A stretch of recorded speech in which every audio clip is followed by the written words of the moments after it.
достар, мен бүгінгі видеомда сұрақ жауап видеосының екінші бөлімін жасаймын.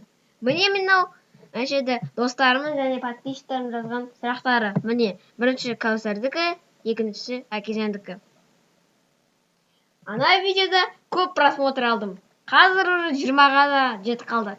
Мен соған қуанып, сендерге жаңа екінші бөлімі жасайын дегенмін. Мен әлі білмеймін нешеге жасаймын. Мысалы, 10-ға дейін жасауға болады, немесе 5-ге дейін. Сендер сұрақ қойыңдар. Привет, друзья!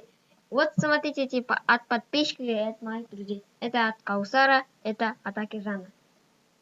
Давайте пишите вопросы в комментариях. Ал неше бастайық? Алдымен орысша,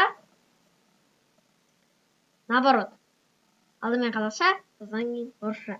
Бірінші сұрақ. Сен өзіне неше подписчик жинағың келеді? Мен мыңнан 1500-ге дейін подписчик жинағым келеді. Екінші сұрақ. Қанша тілді білесің? Мен 4 тілді білемін. Өзімнің ана тілімді қазақ тілін. Екіншісі орыс тілі.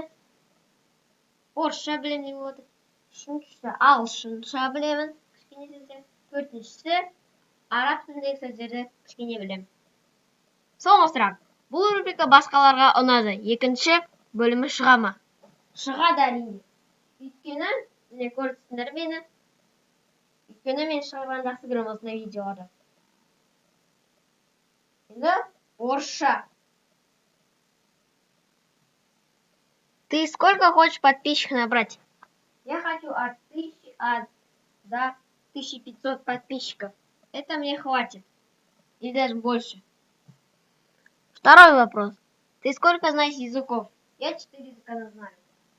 Свой родной язык казахский, второй русский, третий английский немного знаю, четвертый немного арабский. Последний вопрос. Эта рубрика всем понравилась. Вторая часть выйдет? Конечно же выйдет. Вот видите, под экраном, вот видите. Достар, каналыма жазылыңдар, лайк басыңдар, және сұрақтарды жазуға ұмытпаңдар. Мен сіздер болған Мансұр. Бәрі сау болды. Подписывайтесь на мой канал, ставьте лайки. И ставьте лайки на мой канал. И пишите вопросы в комментариях. Всем пока!